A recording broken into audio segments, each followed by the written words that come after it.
তৌহিদ যদি মানুষের মধ্যে থাকে তাহলে নেকির কাজ সহজ হয়ে যায় আর গুনার কাজ কঠিন হয়ে যায়। কারণ আমরা প্রত্যেকে নিজেকে আমরা ওজন করি, মাপি, যে আমাদের জন্য নেকির কাজ সহজ লাগছে।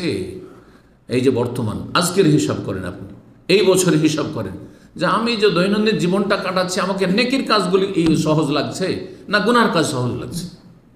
যদি গুনার কাজই সহজ লাগছে, অহরহ গুনাহ করে ফেলছেন, তাহলে হতভাগা, বদনসিব হবে।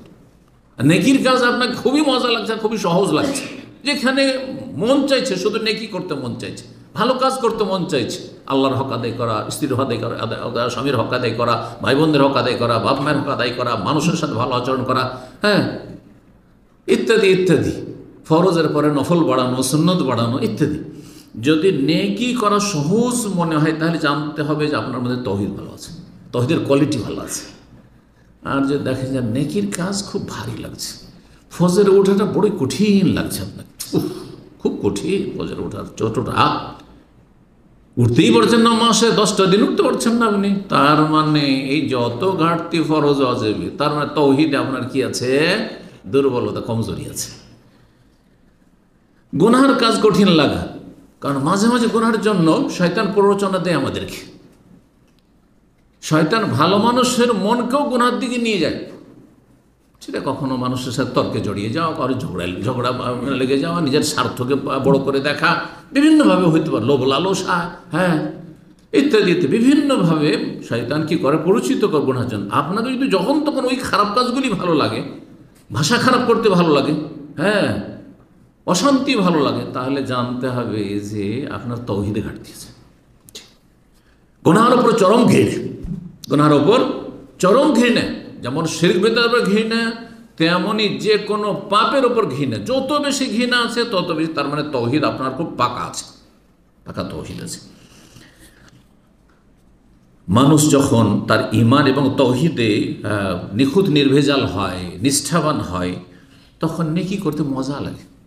যত বেশি আপনি আন্তরিক হবেন আল্লাহর প্রতি ঈমানের ক্ষেত্রে, আল্লাহর তৌহিদের ক্ষেত্রে, যে আল্লাহ আমার সব কিছু, আল্লাহ আমার সব কিছু, তখন আপনাকে ভালো লাগবে যে আল্লাহ রাজি থাকলে আর দুনিয়ার আমার কোনো চিন্তা নেই। কয়দিনের দুনিয়া, হ্যাঁ, আর তারপরে দুনিয়াতে বালা মুসিবতে আল্লাহ হেফাজত করবেন, আল্লাহ সান্ত্বনা দেবেন, আল্লাহ ধৈর্য ধরার তৌফিক দেবেন, ইত্যাদি ইত্যাদি। যেহেতু আল্লাহর কাছে বড় সওয়াবের আশা রয়েছে, আল্লাহ সন্তুষ্টির আশা রয়েছে, এবং কুপ্রবৃত্তির অনুসরণ আপনি করবেন না যত তৌহিদ মজবুত হবে। কারণ কুপ্রবৃত্তির অনুসরণ করলে, পাপ করলেই আল্লাহর সাজা, শাস্তি বলে হয়। কখন যে আল্লাহ ধরে নেবেন, গুনাহ করলাম, হ্যাঁ, এরপর অন্যায় করে দিলাম, হয়তো আমি কোথায় যে আমার বালা মুসিবত চলে আসে, কোথায় আমার পরিবার বালা মুসিবত চলে আসতে পারে, হ্যাঁ, আমি কারোর জুলুম করলাম, আমার পরিবার জুলমের শিকার না হয়ে যায়, আমার ছেলে মেয়েগুলো জুলমের শিকার না হয়ে যায়।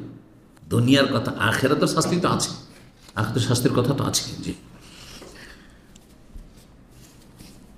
4 নম্বর ফজিলত, তৌহিদ যদি থাকে, সত্যি তৌহিদ থাকে, তাহলে কষ্টের কাজও হালকা লাগবে। কষ্টের কাজ কি লাগবে? হালকা লাগবে। এবং দুনিয়ার বালা মুসিবত কিছুই মনে হবে না, কিছুই মনে হবে না। মানে কয়েকদিনের অশান্তি, কিসের অশান্তি, কিসের কষ্ট, খাওয়া দাওয়ার কষ্ট, পয়সার কষ্ট, পারিবারিক কষ্ট, অথবা সামাজিক কষ্ট, রাষ্ট্রীয় জুলম, বিভিন্ন জুলম হচ্ছে, কয়েকদিন জুলম করবে, যারা জুলম করবে, ফেরাউনও জুলম করেছিল, হ্যাঁ, আবু জাহেলও জুলুম করেছিল, বড় বড় জালেম দুনিয়াতে এসেছে, মুসলিম বড় বড় শাসক জালেম যুগে যুগে ছিল, জুলুম করেছে, দুনিয়া থেকে চলে গেছে, যা করেছে আফজা ইলাম আকাদ্দামা পেয়ে গেছে, কদিন আর করবে? শেষ পরিণাম তো যেহেতু অসহায় হয়ে আমাকে আল্লাহর সামনে হাজির হইতে হবে, তাকেও হাজির হইতে হবে, আমি নেকি নিয়ে যাবো, সে গুনার বোঝা নিয়ে যাবে। তৌহিদ যদি মজবুত থাকে তাহলে বালা মুসিবত একেবারে তুচ্ছ হবে, কিছুই না। দুনিয়ার বালা মুসিবত কয়েকদিনের, অসুস্থতা কয়েকদিন আর অসুস্থ, চলে যায়, সুস্থ থাকলেও তো মরতে হবে। জি, তো এই মর্মেই নবী সাল্লাল্লাহু আলাইহি ওয়াসাল্লামের হাদিস রয়েছে। নবী সাল্লাল্লাহু আলাইহি ওয়াসাল্লাম ইবনে আব্বাস রাদিয়াল্লাহু তাআলা আনহুকে বেশ কিছু উপদেশ দিয়েছিলেন হাদিসটিতে। হাদিসটি তিরমিজিতে রয়েছে 2516 নম্বর। বলছেন, ওয়ালাম, জেনে রাখো, আন্নাল উম্মাতা লাউ ইজতামাত আলা ইয়ানফাউকা বিশাই, সারা বিশ্বের সমস্ত মানুষ যদি তোমার উপকার করার জন্য এক হয়ে যায়, যে এই লোকটিকে আমরা উদ্ধার করে দেব, উদ্ধার করে দেব, লাম ইয়ানফাউক, তোমার কোনো উপকার করতে পারবে না, ইল্লা বিশাইইন কাদ কাতাবাহুল্লাহ, তবে আল্লাহ যদি তোমার লিখনিতে রাখে। আল্লাহর ক্ষমতার বাইরে পারবেন, আল্লাহর ইচ্ছার বাইরে পারবে না। আল্লাহ তোমার ভাগ্যে লিখেছিল, সেই জন্য এই লোকগুলি তোমার সাপোর্টে এসেছিল, ওইটা আল্লাহ করে দিয়েছে, আল্লাহই করেছেন ওটা। যেটা আল্লাহর কাছে আশা রাখতে হবে, মানুষ কিছুই করে দিতে পারে না। ওয়াইনিস তামালা ইয়াদুররুকা বেশি, আর তোমার যদি ক্ষতি সাধন করতে চায়, অনেক আছে হিংসুক আছে, শত্রু আছে, ক্ষতি করতে চায়, মনে রাখবে এটা হচ্ছে তাকদীরের প্রতি ঈমান, আল্লাহর সার্বভৌমত্বের প্রতি ঈমান। লাম ইয়াদুররুক বেশ ইল্লা বিশাই, কোনো ক্ষতি করতে পারবে না। সারা দুনিয়ার মানুষ যদি বলে একে থাকতেই দেবো না, হ্যাঁ একে বাঁচতেই দেবো না, একে খেতেই দেবো না, কিছুই করতে পারবে না ইল্লা বিশাই, তবে আল্লাহ যদি সেটা তোমার ভাগ্যে লিখে রাখেন। কাতাবাহুল্লাহু আলাইহি রফিআতিল আকলাম, তকদির লেখার কলমকে উঠিয়ে নেওয়া হয়েছে, লিখছে উঠে গেছে, বন্ধ করে দেওয়া হয়েছে। জাফাতে সোহব, আর লেখার পরে কালি শুকিয়ে গেছে, নতুন করে আর কিছু তাতে পরিবর্তন ঘটবে না। নবী সাল্লাল্লাহু আলাইহি ওয়াসাল্লামের আরেকটি হাদিস রয়েছে যে মুমিনের সুখ দুঃখ সবসময় বেনিফিট। আজাবান লি আমরিল মুমিন, আশ্চর্য লাগে মুমিনের জীবন নিয়ে চিন্তা করলে। নবী বলছে আশ্চর্য লাগে একজন মুমিন মুসলিম তাওহীদবাদী মানুষের জীবন নিয়ে চিন্তা করলে। বলছেন ইন আসাবাতহু সাররা, যদি সুখের জীবন হয়, খুব সুখের জীবন, মাশাআল্লাহ সৌদি আরবে কাটছে নিরাপত্তার সাথে, আর মাস যাচ্ছে, ভালো বেতন পাচ্ছেন, আর থাকার জায়গাও ভালো, কাজকর্ম ভালো, এসিতে বসে সবসময়, গাড়ি তো এসি, বাড়ি তো এসি, সব মসজিদও এসি, এসি আর এসি, সুখ আর সুখ, তাই না? হ্যাঁ, যদি হয় তাহলে অহংকারী হয় না, হ্যাঁ অহংকার চলে আসলে হইতে না, না না না, শাকার আল্লাহ, শুকরিয়া, আলহামদুলিল্লাহ, এই আল্লাহর দান, আল্লাহর দান। এক্ষুনি যদি মনে করি যে ওমরা যাবো, কোনো বাধা নেই, না ভিসা, না পাসপোর্ট হাতে নাও, পাসপোর্ট এক্সপায়ারি হচ্ছে, না অমুক, না তুমি কিচ্ছু না, যাও গাড়িতে বসার চলে যাও, ঠিক না? সুবহানাল্লাহ, এসব নিয়ামত কি অনুভব করছি আমরা? বলুন আলহামদুলিল্লাহ। যদি কোনো নিয়ামত পাই, সুখ পাই, শাকারা শুকরিয়া আদায় করে। মুমিন সুখী হইলে শুকরিয়া, আর দুঃখী হইলে সবর, শুকর না সবর, আর দুটোই ইবাদত। কষ্টের সময় সবরের ইবাদত, আর সুখের সময় শুকরের ইবাদত। সুখের সময় অহংকারী নয়, আর দুঃখের সময় হাহাকার নয়, মানসিক অশান্তি না, ভাই ঘুম হয় না ভাই, আর বেঁচে থেকে লাভ নাই, না না মোটেই না। সবসময় বেঁচে থাকতে চাই, আল্লাহর ইবাদত করতে চাই, সুখে থাকলো সুস্থ থাকলো আল্লাহর ইবাদত করতে চাই, করে মরতে চাই, আর কষ্টে থাকলো, হ্যাঁ অসুস্থ থাকলো আল্লাহর ইবাদত করে মরতে চাই। ওয়াবুদ রব্বাকা হাত্তা ইয়াতিকাল ইয়াকিন, রবের ইবাদত চালিয়ে যাও। আর মানুষের জীবনটা সুখ দুঃখ দুটো মিলে, হাত্তা ইয়াতিকাল ইয়াকিন, আমরণ, সারা জীবন তুমি ইবাদত চালিয়ে যাও। বলছেন ওয়াইন আসাবা ফাকানা খায়রান, এটাই ভালো, শুকরিয়া আদায় করলেন। যদি আপনি সব সময় ভালো খাবার খান, সব সময় ভালো পোশাক পরেন, সব সময় যদি নিয়ামতপূর্ণ জীবন যাপন করেন, কিন্তু সব সময় শুকর গুজার এবং আবদান শাকুরা, তাহলে এটা আপনার জন্য মঙ্গলজনক, ফাকানা খায়রান লাহু। আর ওয়াইন আসাবাতু দররা, যদি বালা মুসিবত, শারীরিক বালা মুসিবত, মানসিক বালা মুসিবত, আর্থিক বালা মুসিবত, যে কোনো রকম বালা মুসিবত, সাবারা ধৈর্য ধারণ করবে। জুলম অত্যাচারের বালা মুসিবত, নিরাপত্তাহীনতার বালা মুসিবত, আল্লাহ হেফাজত করুন।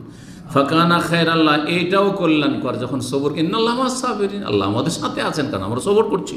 জি, তাওহীদ যদি পরিপূর্ণ আপনি প্রতিষ্ঠা করতে পারেন, লা ইলাহা ইল্লাল্লাহকে আপনি পরিপূর্ণ প্রতিষ্ঠা করেছেন, পূর্ণাঙ্গ, মানে আমলের ক্ষেত্রেও কোনো ঘাটতি করেননি আপনি, কাবিরা গুনাহ করেননি, কারণ কাবিরা গুনাহ করা তাওহীদে ঘাটতি, ফরজ অজেবে গাফিলতি করা তাওহীদে ঘাটতি। আল্লাহর একত্ব মানে শুধু আল্লাহ এক, ওই কথা তো নয়। আল্লাহ রাব্বুল আদেশ আমার জীবনে মাথা থেকে পা পর্যন্ত প্রতিটি অঙ্গ প্রত্যঙ্গের ওপর চলবে, প্রতিটি ক্ষেত্রে। কিন্তু দেখা যাচ্ছে যে কিছু গুনাহ করে দিলেন, তাহলে ওইখানে কিন্তু আল্লাহর আদেশ নিষেধ আপনার উপর চালালেন না। এই জন্য যে কোনো গুনাহ করা হচ্ছে তাওহীদে ঘাটতি, যে কোনো গুনাহ করা হচ্ছে তাওহীদে ঘাটতি। যদি বড় গুনাহ কাবিরা গুনাহ হয়ে যায় আর আল্লাহ ক্ষমা না করেন, তাহলে আপনি পুরোপুরি জাহান্নাম থেকে মুক্তি নাও পেতে পারেন, আর প্রথমখানে জান্নাত নাও পেতে পারেন। নবী সাল্লাল্লাহু আলাইহি সাল্লামের আরেকটি হাদিস রয়েছে, পূর্ণাঙ্গ রূপে তাওহীদ যদি কায়েম করেন, তাহলে অন্তরে, কাজে, কথায়, সব কিছুতে ফাইনাল হারাম আলান্না, জাহান্নামের উপর এমন ব্যক্তিকে আল্লাহ হারাম করেছেন। ইতবান বিন মালিক রাদিয়াল্লাহু আনহু হাদিসটির বর্ণনাকারী সাহাবী।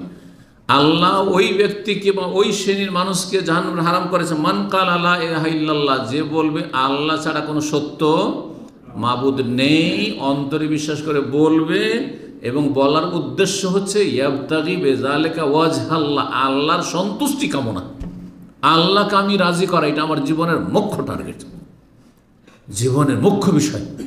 সুতরাং আল্লাহকে রাজি করতে গিয়ে যদি ভুল হয়েও যায়, সাথে সাথে আমি সচেতন হয়ে আল্লাহ তুমি ক্ষমা করো, সাথে সাথে ক্ষমা চাইবেন, কারণ আল্লাহকে নারাজ হয়ে গেলেন, বুঝতে পারছেন যে এখন আল্লাহ অসন্তুষ্ট হয়ে গেলেন আমার উপর, জি, আর তওবা করে নিন, আল্লাহ মাফ করে দেবেন। জি, এই মর্মে আরও মেলা হাদিস রয়েছে, সময় স্বল্পতার জন্য সবগুলি হাদিস উল্লেখ করলাম না। 3 নম্বর ফজিলত তাওহীদের।